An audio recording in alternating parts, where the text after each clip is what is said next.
মৃত্যু তো আসবেই, আজ হোক কাল হোক মৃত্যু আসবে কিনা?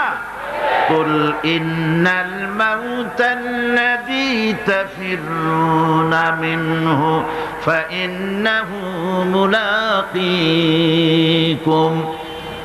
মরণ থেকে পালাও তুমি, মরণ তোমায় লইবে ঘিরি।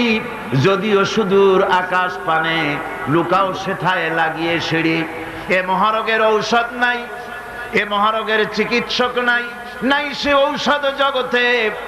খুঁজিয়া কাতর হইলে কি হবে, পারিবে না তারে ফিরাতে। মৃত্যু অবশ্যই আসবে এবং তোমাকে গ্রেফতার করবে। তুমি যেখানেই থাকোই না কেন, মৃত্যু আসবেই। মৃত্যুর হাত থেকে কেউ রেহাই পাবে না, মৃত্যু আসবে। সুতরাং মরণ যখন আসবে, তখন এই মৃত্যু থেকে কেউ যখন বাঁচবে না, তখন সকলকেই সাহসী হতে হবে।